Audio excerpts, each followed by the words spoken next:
Assalamualaikum warahmatullahi wabarakatuh. My name is Fozan Aziz bin Rustam, and for my ELC590 Persuasive speech, I will be discussing the topic of the negative effects of cancel culture. So, I want you all to imagine a world in which a single touch of a button may change a person's life from success to disaster almost overnight. A world where judgments are swift, but the penalties are severe, and the lines between right and wrong blurs. These are the many ways cancel culture has shaped our digital society, and what's worse is that most of the time, the aim is never to grow or to progress, but merely to shame and harass. Cancel culture has its darker side, not only because of the damage it can cause, but it also undermines due process and glorifies the idea of witch hunting and mobbing. For those who don't know, cancel culture is the term used to describe the widespread exodus of fans from public personalities or celebrities who have engaged in behavior that is currently considered unacceptable. Despite the seemingly noble nature, cancel culture can lead to many negative effects towards personal and societal development. And among these are the undermining of due process.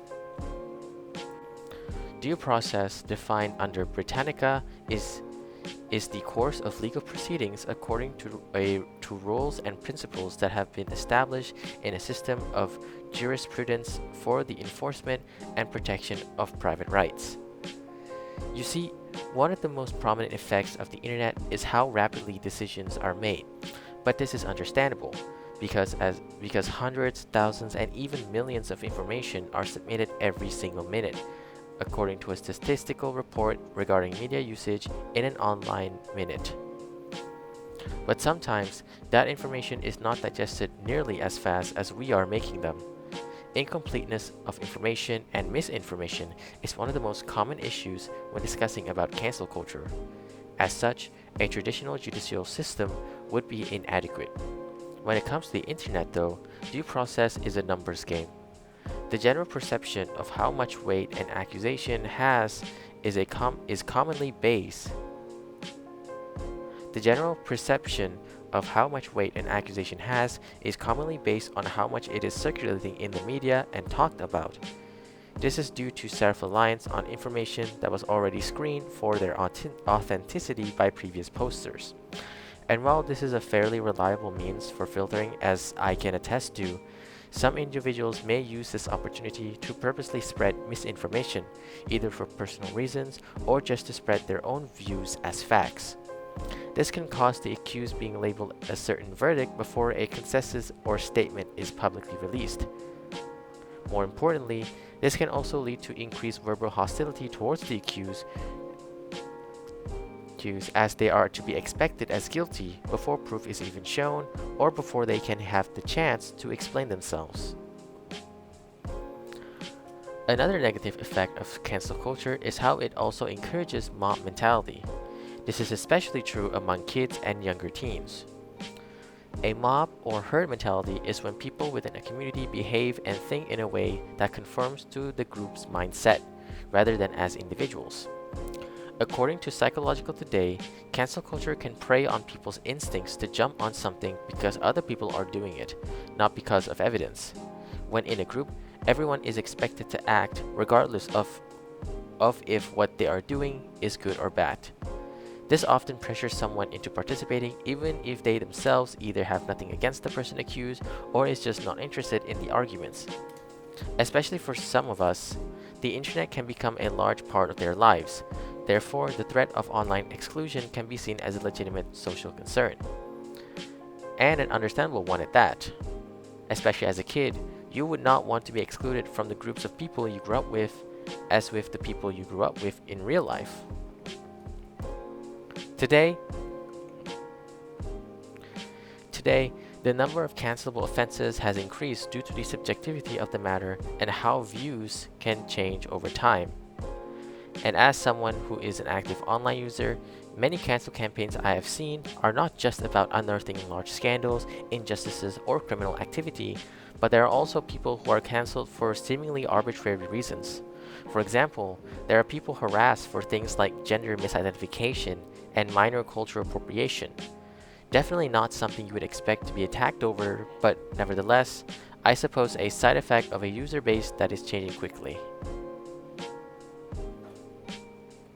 Lastly, victims of cancel culture could suffer adverse mental health related problems. As you can imagine, having tens and hundreds of people harassing you is not good for your mental health. The victims especially suffer adverse psychological damage because of this. According to Lindsley Toller, a public health professional from verywellminds.com, those who have been canceled tend to exhibit the same side effects of bullying, including feeling ostracized, social isolation, and loneliness. They can also lead to more serious issues like anxiety, depression, and even suicide in some cases. Not just from the immense pressure, but also from the helplessness of the situation. The article explains that canceling is often one-dimensional communication, or just a means to plaster a guilty label on someone and leaving it at that. This means for self-redemption and self-betterment is completely off the table. So it is not uncommon for someone to feel like the entire world is giving up on them before they can even apologize or better themselves. From the effects listed, having an anonymous counsel to uphold justice would inevitably lead to abuse and mass harassment, as anonymity allows for many social barriers to be broken with little repercussions. The question now is, how can we reduce the negative effects of cancel culture? While it may sound cliche, spreading awareness on the dangers of misusing or abusing cancel culture is a good way to help circumvent and reduce the otherwise lawless nature of cancel culture. This can be accomplished by teaching people about the potential negative implications and ethical issues raised when cancel culture becomes less of a social movement and more of an event where mass bullying and public shaming becomes acceptable. Especially nowadays, where large portions of kids, teens, and young adults use the internet, education on cancel culture should be more emphasized. Online and offline campaigns established or endorsed by government or non-government organizations means of spreading knowledge is a good step forward in mitigating the negative impacts of cancel culture within a society. This can create a ripple effect that can educate the next generation of internet users to become more responsible and independent when online. One of the more practical ways to combat cancel culture is to manage what to say and listen before you speak. Canceling relies heavily on garnering mass attention. Therefore, by not actively fighting, the unwarranted flames will die out on their own, leaving more room for more productive conversations to take place. It is important to compose yourself and prepare your responses accordingly to the situation, and do not play into the instigator's hands. This is why thought independence is important. Ask questions and be clear with not just yourself, but those around you. It can be tempting to hurl insults at an accused, especially when the arguments being discussed becomes personal, but all this is doing is making the situation worse and gives little contribution. We all know the old saying, if there is nothing good to say, then don't say anything at all. At this point, you should have a decent understanding of not only the negative effects of cancel culture, but what could happen to the entirety of the culture if people kept abusing and misusing it. The negative impact of cancel culture is very destructive, and as cancel culture grows in popularity, there is a rising need to evaluate its negative impacts on people and the greater public discourse.